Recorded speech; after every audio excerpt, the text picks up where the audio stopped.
ሰላም ጤና ይስጥልን። ሐረርን ላስተዋውቃችሁ። እንደ ሌሎች ብሔሮች ሁሉ ሐረሪዎች የራሳቸው የሆነ የጋብቻ ስርዓት አላቸው። ሆኖም የነሱን ትንሽ ልዩ የሚያደርገው ከእስልምናው ጋር እያንዳንዱ መስተጋብር የተዋቀረ መሆኑና መሰረቱንም ሃይማኖት በማድረጉ ነው። ከዛ በተጨማሪ በጋራ የማግባት ባህል እጅጉን አዳብረዋል። ይህ መሆን የጀመረው በ16ኛው ክፍለ ዘመን በአሚር ኑር ዘመን ሲሆን ይህም የተደረገበት ምክንያት በታሪክ አጋጣሚዎችና በተለያዩ ሁኔታዎች ቁጥራቸው እንዲመናመን በመደረጉና በተለያዩ በሚደርስባቸው በነበሩ ጦርነቶች ሁላ ቁጥራቸው እንዲመናመንና እጅጉን ያነሰ እንዲሆን ምክንያት ሆኗል። ይህንንም ዳግም ቁጥራቸው እንዲያንሰራራ በማሰብ ሐረሪዎች ወጣቶች እንዲያገቡ ይበረታታሉ።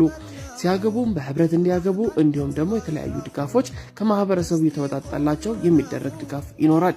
አቅም ለሌላቸው እርዳታ እየተደረገ ድጋፍ እየተደረገ ለጋብቻው ይበረታታሉ። አሁንም ይህ ባህል እየቀጠለ ሲሆን አሁንም ድረስ ተግባራዊ እየተደረገ ይገኛል።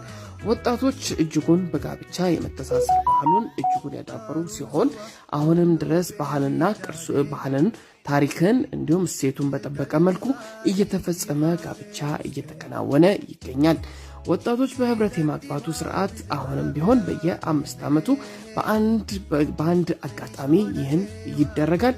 እንዲሁም በሸዋል በዓል ወይም በሐረሪዎች ክብረ በዓል ዕለት እንደዚሁ የህብረት ጋብቻዎች ይፈጸማሉ። አሁንም ድረስ እየሄደ ይገኛል። ሐረርን ላስተዋውቃችሁ። ለተጨማሪ መረጃዎች ተከታተሉኝ።